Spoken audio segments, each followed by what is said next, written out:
Long before prisons existed, justice in the ancient world was fast. It was public. And it was often harsh. There was no waiting years for a court date. No quiet cell where you could just disappear for a while. If you broke the law back then, everyone in town usually knew about it within the hour. Every early civilization needed some way to stop people from stealing, killing, or cheating each other. Without rules, and without punishment for breaking those rules, a city could fall apart fast. So law and order wasn't just a nice idea, it was something societies needed to survive.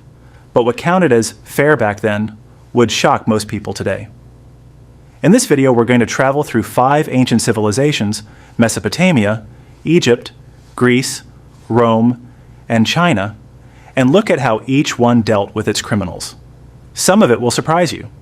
Some of it will just make you glad you live now. Let's start in Mesopotamia, around 1754 BCE.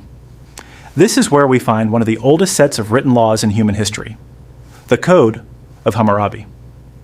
It was carved into a huge stone pillar and set up in public, so nobody could claim they didn't know the rules. The basic idea behind the code is simple, and you've probably heard it before. An eye for an eye. If you hurt someone, the same thing should happen to you. This is called lex talionis, which is just a fancy Latin term for the law of payback. Steal something, and you could lose a hand. Hit your own parent, and that same hand might be cut off. But here's the catch. The punishment wasn't the same for everyone. If you were a noble, you were treated one way. If you were a free commoner, another way. If you were enslaved, the punishment could be even harsher, or your life could simply be worth less in the eyes of the law. Justice, even at the very beginning of written history, already came with a price tag, and that price depended on who you were. There's also something called trial by ordeal. If someone was accused of a crime and there wasn't enough proof, they could be thrown into a river. If they survived, people believed the gods had judged them innocent. If they drowned, well, that was your answer too.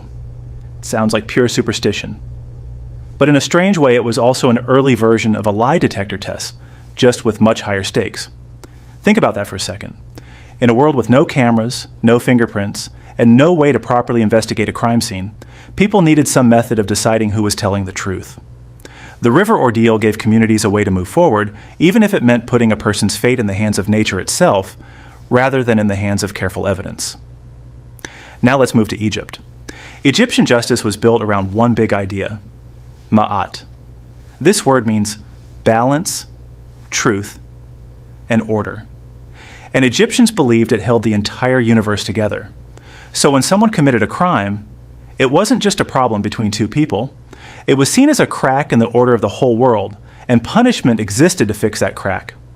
Small crimes like not paying your taxes could get you beating with rods, usually on the bottom of your feet, and usually done in public for everyone to see. Bigger crimes had much bigger consequences. If you were caught robbing a tomb or committing treason against the state, you could lose your nose or your ears. That wasn't just painful. It was permanent. Everyone who saw you afterward would immediately know what you had done. Some criminals were sent away completely, forced into exile, or made to do hard labor in Egypt's royal mines until the state decided their debt was paid. Mining in ancient Egypt was brutal work, done in extreme desert heat, and many prisoners never made it back home. It wasn't just punishment. For a lot of people, it was a slow death sentence, dressed up as a debt to be repaid. And if your crime was against the pharaoh himself, or against the temples, that was the worst offense imaginable, since the pharaoh was seen as a living god. Those crimes could end in impalement or ritual execution. Egypt didn't just want the criminal punished, it wanted the whole universe to feel like balance had been restored. Greece gives us something genuinely new: real trials, judged by regular citizens instead of kings or priests. This is actually the ancestor of the courtroom systems we still use today. But Greek justice also had a strange, almost theatrical side to it. Take something called ostracism. Once a year, the citizens of Athens could scratch a name onto a broken piece of pottery called an ostracon. If enough people wrote down the same name, that person was kicked out of the city for 10 years. No trial. No specific crime needed. Just enough public suspicion that someone had become too dangerous or too powerful to keep around. They got to keep their money and property. They just lost their home and their city. For the most serious crimes, Athens used poison, specifically hemlock. This is the method used to execute the philosopher Socrates after he was put on trial for corrupting the youth of Athens and disrespecting the city's gods. Socrates was actually given the choice to escape and flee the city instead. He refused and drank the poison anyway because he believed a citizen should respect the laws of his own city, even when those laws killed him. Smaller crimes usually meant slavery or heavy fines, penalties that could follow a family for generations. Greece liked to think of itself as fair and rational, but it was also perfectly willing to erase someone from the city just because enough people voted for it.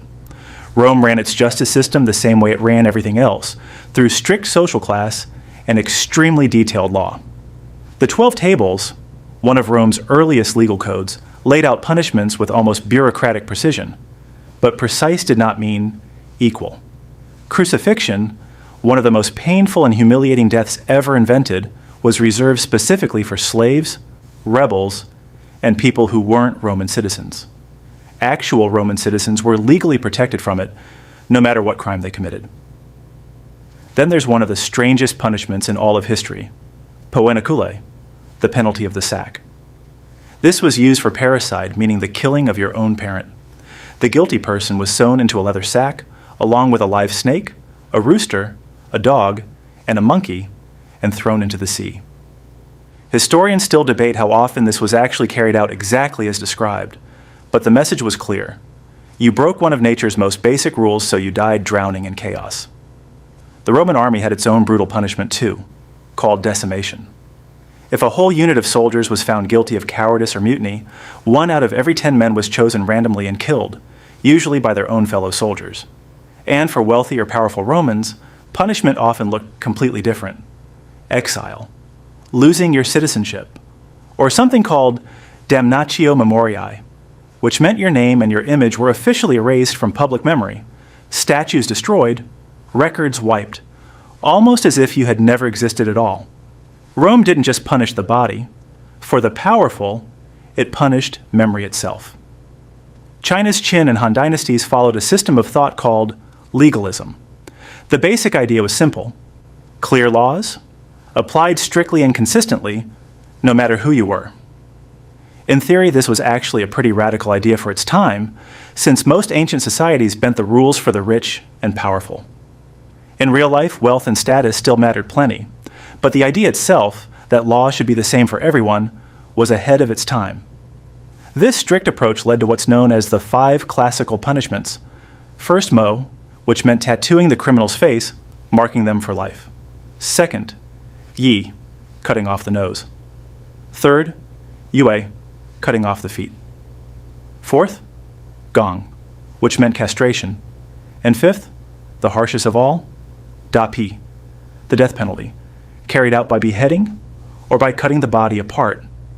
Each punishment matched the seriousness of the crime, almost like a machine calculating the correct response. China wanted a justice system that ran with total consistency. It got one. That system just happened to run directly on human bodies. So what does all this add up to? If you look across these 5 civilizations, a clear pattern starts to appear. Ancient punishment moves slowly from raw physical revenge and trusting the judgment of the gods toward written, organized legal systems. So tell me, which one of these surprised you the most? Was it the river trials in Mesopotamia? Or maybe that terrifying sack full of animals in Rome? Let me know in the comments below. And if you want more videos digging into how ancient civilizations actually worked behind the myths and legends, go ahead and subscribe. There's a lot more of this coming.